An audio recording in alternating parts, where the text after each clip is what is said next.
15 million copies sold, over 5 million wish lists, and 7 years of radio silence. Is Silksong still indie, or did Team Cherry quietly go AAA? Let's break down the Silksong paradox with hard data, analysis, and a look at what indie even truly means in 2025. And in a minute, I'll reveal the one secret that kept Team Cherry truly independent even after all their massive success. You see, today it's not about the Silksong hype. It's about the business mechanics and industry trends that separate the true indies from the corporate-backed indies. In the post-Dave the Diver world, the lines are blurrier than ever, and gamers deserve clarity. But first, let's rewind to where it all began.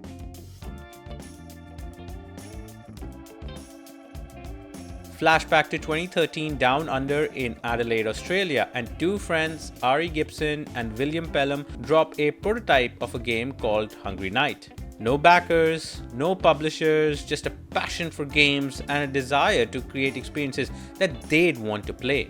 Inspired by classics such as Zelda 2, Castlevania, and Metroid, they spent a long time curating a strong vision for their game instead of just rushing to the market. That's agile thinking from day one.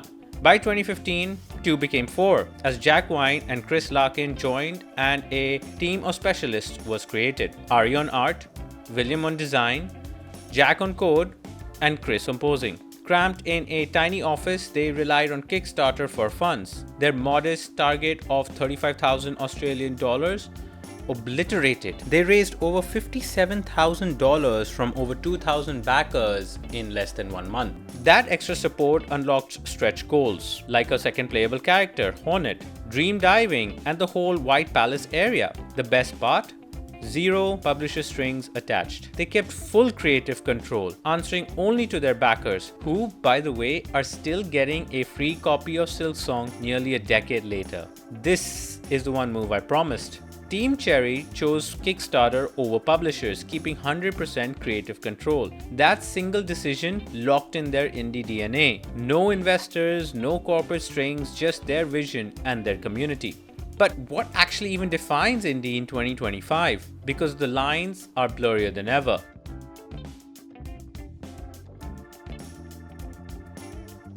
Traditionally, indie meant small teams, self-funded, and total creative freedom. Think Undertale, Celeste, early Minecraft, but that definition's a mess nowadays.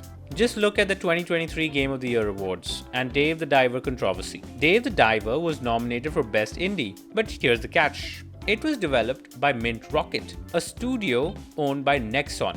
Yeah, the billion-dollar publisher Nexon. Even the director admitted himself that they didn't see themselves as indie and they didn't even apply for the indie category. They were put there by the jury. The internet backlash was massive at this controversy. So what's the real definition? It's not budget or headcount. Is it about creative control? Who sets the deadline? Who decides what gets cut or shipped? Who owns the vision and the money? So what actually makes a game indie now? Let's get specific. Indies operate on shoestrings budgets, 10k to 100k, with teams as small as 1 and rarely more than a dozen. AAA studios? Think $100 million budgets, hundreds of developers, and corporate oversight at every turn.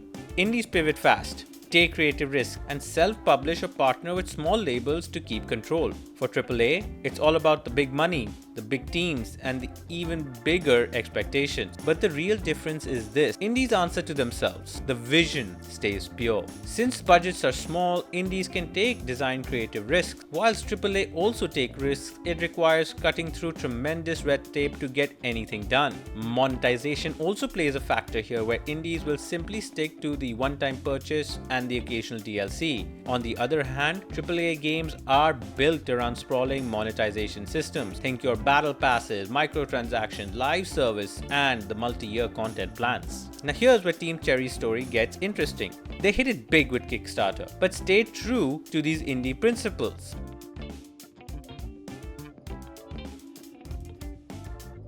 Kickstarter let Team Cherry keep it pure. Every design choice, sprawling world, brutal bosses was theirs alone. With a tight crew, they could iterate and launch when ready. And when they did, it was absolutely joyous. The game's blend of tight mechanics, haunting atmosphere, and brutally fair challenge struck gold with gamers. In its first year, Hollow Knight sold over 1 million copies, a staggering feat for a self-published title. By 2019, it had surpassed 2 million. Now that's blockbuster territory, but with zero publisher interference. The game's success gave Team Cherry the freedom to do Silksong their way, with no pressure to sell out. But what happened when the sequel was announced? This is where most studios crack under pressure.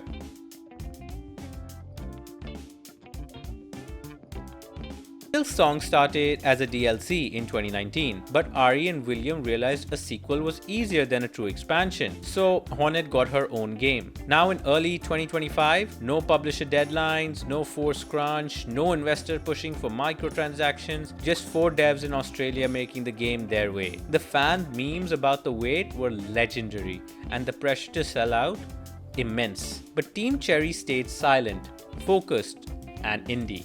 Despite 15 million in sales and 5.2 wishlist, nothing's changed at the core for the sequel. Team Cherry is still the same tight-knit crew making decisions for themselves. The original game's success ensured they had no reason to let go of this creative control or seek big publisher money, and you can bet there were plenty who would have loved to sign them.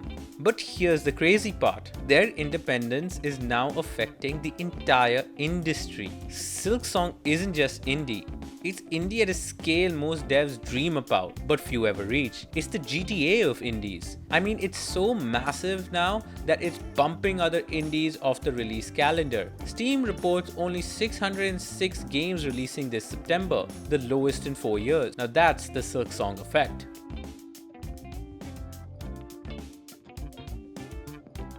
So here's my verdict. Silksong is absolutely still an indie game. Team Cherry's journey proves indies isn't about being small or obscure. It's about complete creative independence, no matter how big the spotlight. But what do you think? What determines an indie game? Is it team size, funding, creative freedom, or just something else? Let me know in the comments below what's your indie definition. If you want more deep dives like this, hit subscribe and join the ImajinKush Crew. More game industry breakdowns and more sharp analysis. Click here to watch the biggest Gamescom disappointments, where I highlight Silksong as a saving grace, and click here for more industry trends. Until next time.